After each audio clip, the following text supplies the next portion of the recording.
Good morning, good evening, or good night. Whatever time you're joining, just want to again say welcome as we open up our Bibles and go into this another Bible study. I hope you're enjoying thus far and that you're inspired to take up the word and study for yourself. Today we're going to go into Genesis chapter 17. Genesis chapter 17. It says, "And when Abram was 90 years old and 9, the Lord appeared to Abram and said unto him, I am the Almighty God. Walk before me and be thou perfect." At 99, God was here telling Abram to continue his walk. If you remember, we started off when God called Abram out of Ur to leave his family, leave his heritage, to leave all the things that he was familiar with, and that he would guide him and lead him to a place that he did not know. At 99 years old now, God again says to him, "Walk before me and be thou perfect. And I will make my covenant between me and thee and will multiply thee exceedingly." Again, God keeps reiterating. Multiple times we have read before, God saying, "I'm going to bless you. You're going to be blessed with nations as the stars that cannot be counted." God again reiterated. Abram fell on his face, the Bible says, and God talked with him, saying, "As for me, behold, my covenant is with thee, and thou shalt be a father of many nations. Neither shall thy name any more be called Abram, but thy name shall be called Abraham. For a father of many nations have I made thee." God says, "I've changed your name. I'm making you, as I promised before, the father of many nations. And I will make thee exceedingly fruitful, and I will make nations of thee, and kings shall come out of thee.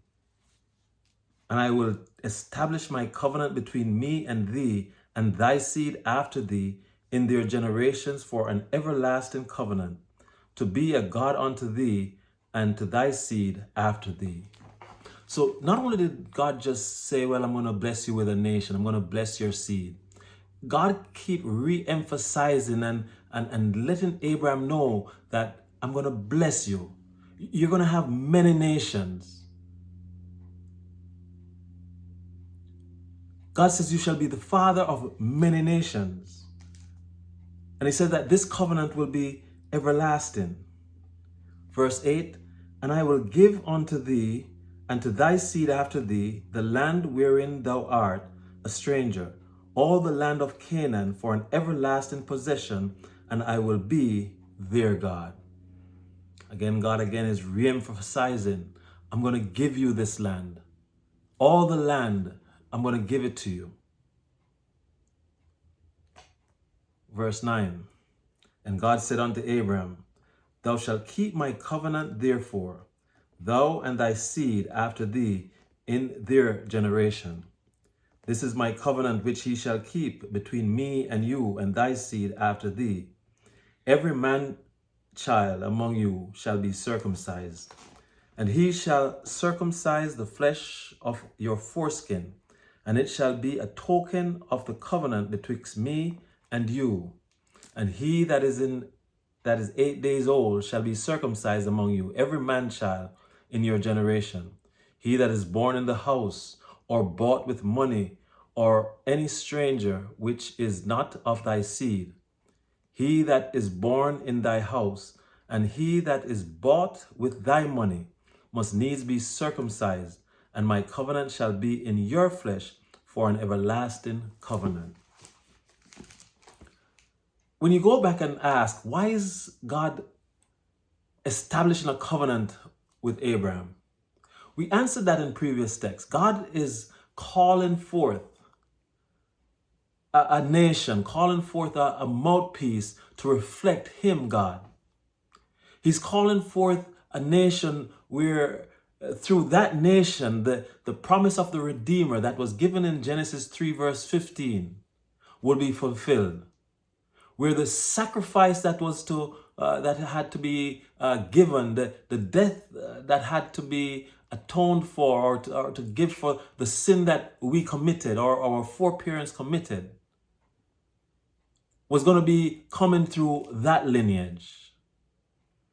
God also now sets up a covenant.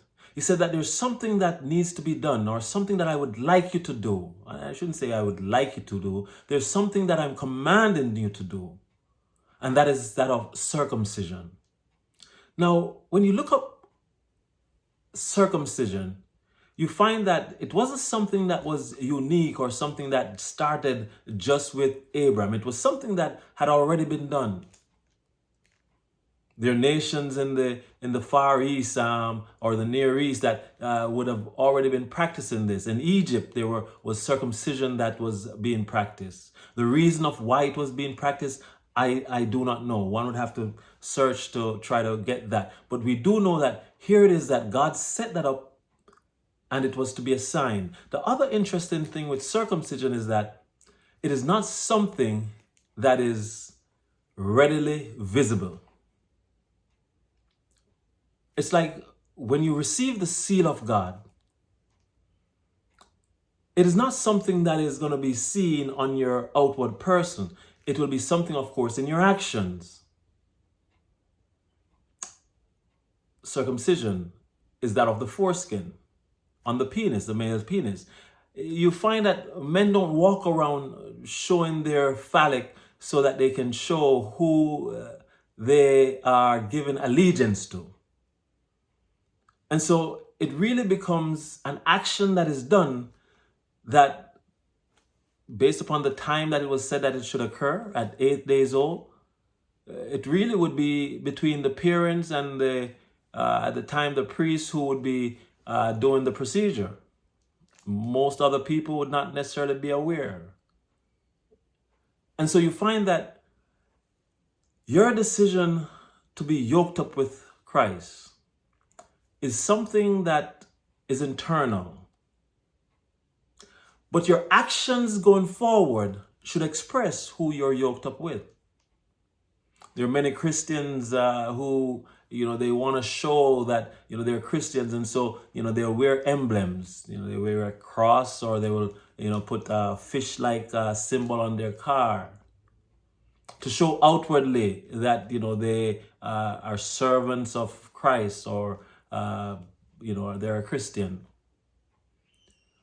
But it's not what is seen outwardly as far as these symbols that indicate who you're truly serving.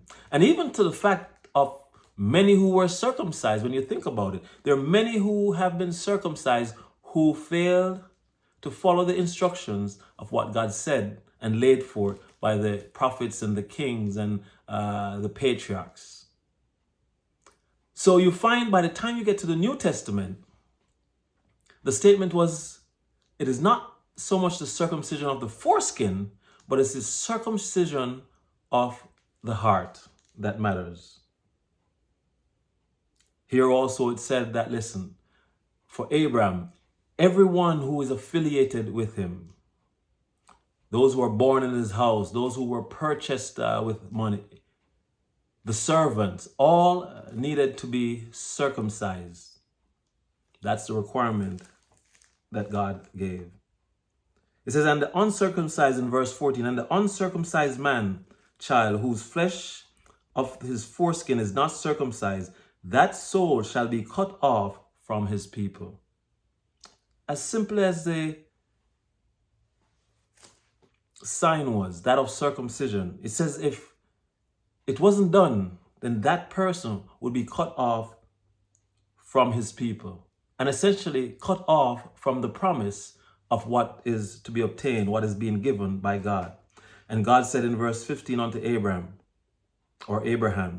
as for Sarai thy wife, thou shalt not call her name Sarai, but Sarah shall her name be. And I will bless her and give thee a son also of her. Yea, I will bless her, and she shall be a mother of nations, kings of people shall be of her. When I read this and I think about history, The promise is that they would be the mother and the father of many nations, and from them shall come many kings. It says, kings of people shall be of her.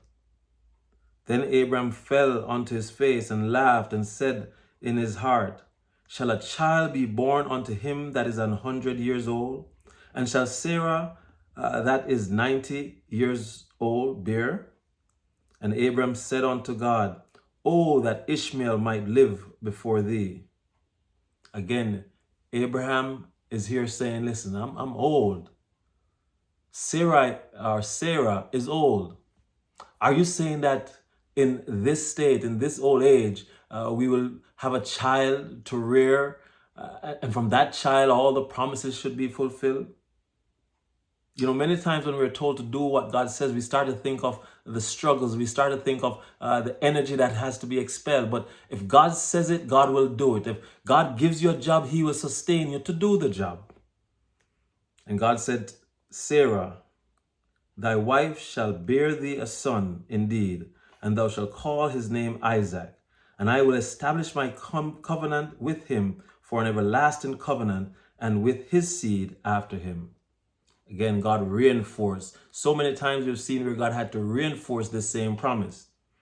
And as for Ishmael, I have heard thee. Behold, I have blessed him, and will make him fruitful, and will multiply him exceedingly. 12 princes shall he beget, and I will make him a great nation. So even despite the mistake due to disobedience or the desire not to wait upon God, even despite that, God still blesses. Ishmael, who is not the chosen son, not the one based upon the Bible who was the one through which Christ was to come forth, was still blessed. It says that princes shall come through their loins, or his loins. But my covenant will I establish with Isaac, which Sarah shall bear unto thee at this set time in the next year. And he left off talking with him, and God went up from Abraham. Verse 23. And Abraham took Ishmael his son, and all that were born in his house, and all that were bought with his money, every male among the men of Abraham's house, and circumcised the flesh of their foreskin in the selfsame day as God had said unto him. Abraham did not hesitate. He had heard God's voice multiple times. He was a friend of God. He didn't question when God told him to move, told him to go. And here it is, God gave him an instruction of circumcision. And it says that the same day, he circumcised everyone within his household, everyone within his authority. And Abraham was 90 years old and 9 when he was circumcised in the flesh of his foreskin. And Ishmael his son was 13 years old when he was circumcised in the flesh of his foreskin. In the selfsame day was Abraham circumcised, and Ishmael his son. And all the men of his house, born in the house and bought with money of the stranger, were circumcised with him. There are a number of things one can take from this lesson. And I would say there are much more if one was to delve even deeper in. One is that what God says, he does. It doesn't matter how long it takes for it to be delivered. If God promises you that he's going to bring you from point A to point B, you may be in a haste to reach point B, but God does it on his time. God said, I will give you a nation. You will be blessed. And as a matter of fact, he says, you will have many nations that shall come through your loins. If God says it, he will do it. The other interesting thing is that it says from those nations, there will be princes and kings. You know, when I look through the history, and I try to think of how many different people have been called, or which nation it is that has been blessed with kings, a variety of kings. Probably one of the nations that is more known to have it is Africa, probably. It seems like every place you go, you hear, oh, this is King so-and-so, this is King so-and-so. Princes. A nation that has been blessed. And when you go into Deuteronomy, you'll see that the nation who was given such blessing because of their disobedience, you start to see some of the pronouncements, some of the judgments that was placed upon that same nation. Brought over as slaves, and the treatment that even up until today, you can see evidence of. God says he will bless Abraham and Sarah with many nations. The other interesting thing that you need to consider is that when God speaks to you, when you hear his voice, one, harden not your heart, be obedient and move swiftly to do what God says. Abraham obeyed God, and that is why it was accounted to him righteous. Father of the faithful, Abraham. We continue next time. Be blessed and keep studying.